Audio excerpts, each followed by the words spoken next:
गेलास, पण पाठीमाग सगळ्यांना पोरक करून गेलास.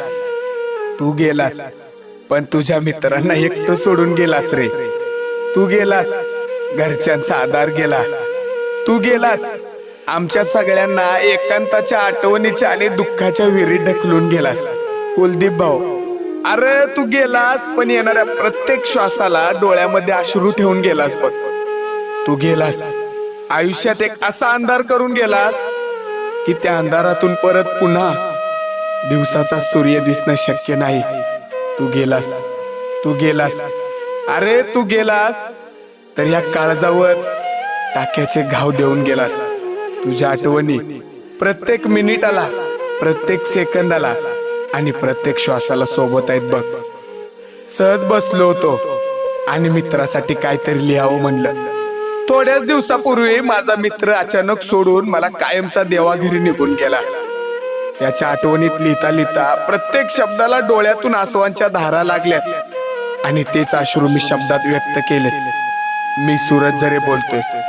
आमचा कुलदीप भाऊ, गाव पिंपरी कावळ, हा आमच्या सगळ्यांना सोडून अचानक कायमचा देवाघरी निघून गेला. त्याच्या बारक्या भावासारखा आम्ही सगळे त्याला कुलदीप भाऊच बोलायचो. 24 वर्षात भरपूर असा मित्र परिवार कमवला त्यानं. बैलगाडी क्षेत्रात पण एक खूप मोठी ओळख होती त्याची. त्याच्या घरी रुद्रा नावाचा त्याचा बैल त्याचा खूप लाडका होता. आता त्याचा रुद्रा एकटा पडला. कुलदीप भाऊ होता तेव्हा पण त्याच्यासाठी पळायचा आणि आता पण त्याच्या नावासाठीच पळतोय तो. खूप मोठं नाव केलं त्याचं त्यानं, खूप मोठं नाव केलं. घरात आई वडील आणि एक बहीण असा त्यांचा छोटासा परिवार आहे. पण घरट्यातनं अचानक एक पाखरू उडून गेलं आणि घरटं एकटं पडून गेलं. बहीण छोटी आहे, आई वडिलांचा एकुलता एक मुलगा. आता ते आमच्यात कुलदीप भाऊला बघतात. कधी घरी जायचं झालं ना तर काळजावर दगड ठेवून जायला लागतो. कुलदीप भाऊ, खूप जीव लावलास रे काळजा आमच्या सगळ्यांच्यावर, खूप जीव लावलास. 17 फेब्रुवारी आमच्या आयुष्यातील तो काळा दिवस. सकाळी तो काळही खूप वेगळा होता आणि वेळही खूप वेगळी होती. नियतीने सर्दीचं सोनं केलं आणि आमचा वाघासारखा मित्र आमच्या दादाला आमच्यापासून कायमचं दूर नेलं. 5 वाजायची वेळ होती. अचानक कॉल आला आणि समजलं की दादा देवा घरी गेलाय. कॉल आल्यावर ऐकून काहीच सुचत नव्हतं. असा कधी विचारच केला नव्हता की माझा दादा मला सोडून कायमचा निघून जाईल. आमच्यासाठी त्याचा शब्द कायम असायचा, घाबरू नका, मी आहे, काय पण होऊ द्या, तुमच्यासाठी तुमचा यो भाऊ कायम तुमच्या सोबत उभा असेल. पण तो शब्द, ते वाक्य आणि ते वाक्य बोलणारा माझा माणूस माझ्या जवळ राहिला नाही. बैलगाडी क्षेत्रात झालेली त्याची मैत्री मित्रांसाठी कोणत्याही वेळेला जायला तयार असायचा. आम्ही पण त्याचा शब्द कधीच खाली पडून दिला नाही आणि त्यांनी पण वाईट काळात आम्हाला खूप जपलं. रक्तदान शिबिर आयोजित करण्याची त्याला खूप आवड होती.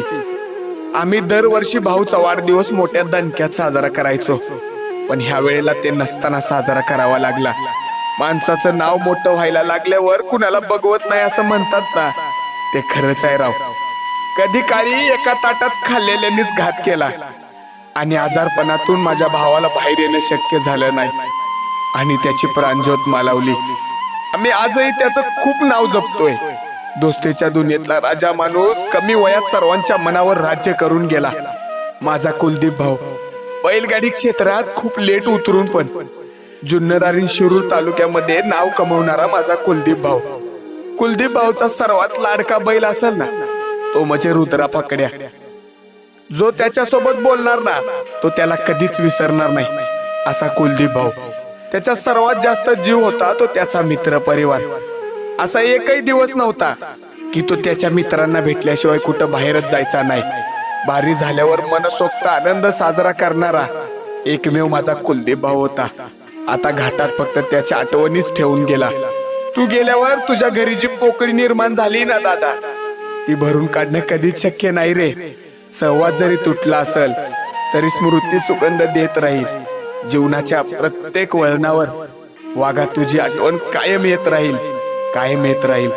लोक बोलतात एक मित्र गेल्याने आयुष्य तरी संपत नाही रे, पण त्यांना काय माहित आयुष्यात किती मित्र आले तरी त्या एकाची जागा कोणीच घेऊ शकत नाही. मिस यू कुलदीप भाऊ, मिस यू. तू अजूनही जीवच आहेस रे आमच्या सगळ्यांचा.